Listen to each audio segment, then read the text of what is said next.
It's my birthday. Today is 3 years.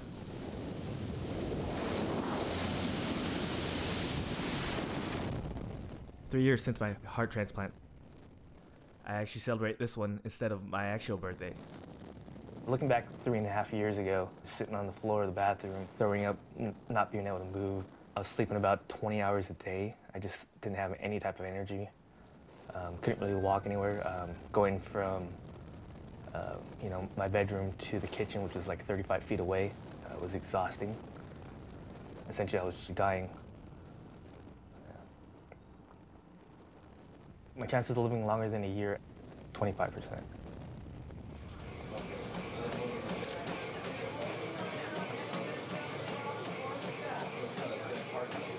I was attached to the Midway. I get to show my kids where I used to work.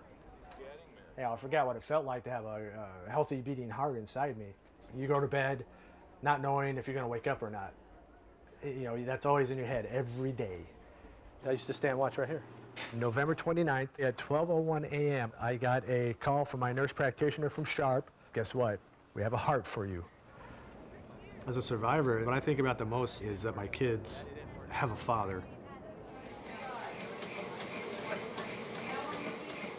I was a paramedic most of my life. I was at an emergency physicians conference, just felt horrible, and one of my friends hooked me up to an EKG, and I was in life-threatening rhythm. I was in ventricular tachycardia, and that was the beginning of the end of that life. Because he was in such a dangerous place, we weren't sure he was going to come out of it.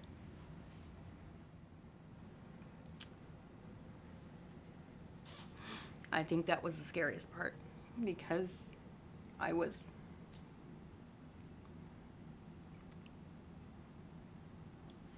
we had a lot of plans. So my heart went from normal thickness on the right ventricle, went from normal thickness in 1 month to papier-mâché thin. Dr. Adhill said that it was terminal and that I'm going to need a heart transplant if I want to walk out of the hospital. The spark once started about, could we run a marathon? Before I would give my approval, all had to complete a period of initial training and all passed with flying colors. This is a different race. To see these three individuals say, we want to make a statement here. Let's show the world that you could even do something as major as run a marathon. This is something we haven't actually done before. A lot of people have this idea, oh my God, he's had a heart transplant, that they'll be forced to live a bed-to-chair existence after their transplant. Nothing could be further from the truth. Life's not ended, it's just a different phase in life. It's a new beginning. Thank you for the inspiration. Thank you. They realize what they've been given. An amazing gift of life. I can do it. It's inspiring to me, it's inspiring to others to say, look what they're doing with their second chance.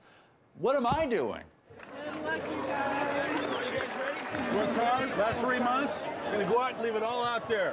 Sharp team on the count of three. One, two, three, sharp. Here we go. Unbelievable to be alive on a day like this.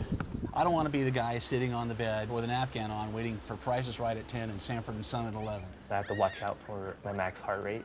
Whenever I do run, I run with a heart rate monitor. We've been talking about this pace of run for 2 to 3 minutes, walk a minute, kind of keep your heart rate in the 150, 160 range. It's fun to get out there and run and feel like your heart's pumping and that you're able to do this again, knowing how close they were to not being able to do anything at all. Some of them hills are killer. The physiology of exercise is different after a heart transplant because there are no nerves directly hooked up to the heart. People still respond with the increase of heart rate, but it's through the release of adrenaline. They're not hardwired, it's more softwired. Coming up on the Torrey Pines Hill, it's going to be a pretty good test of our abilities. My legs are already hurting and I'm only like 20 feet into it. People have no idea. What do you mean? Which one had the heart transplant? We're just like everybody else.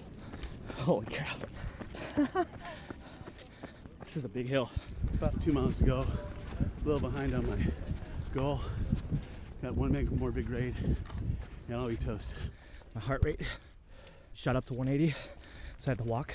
Coming up on the 9-mile mark. See you at the finish line. There you go. We're there. We'll see how they do. I don't know.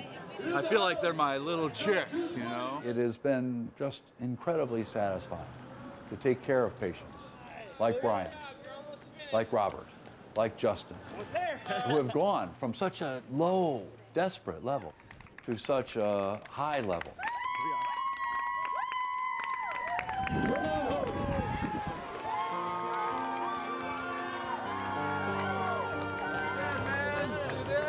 It's a fantastic gift to go from death's door to being blessed enough to be able to do this.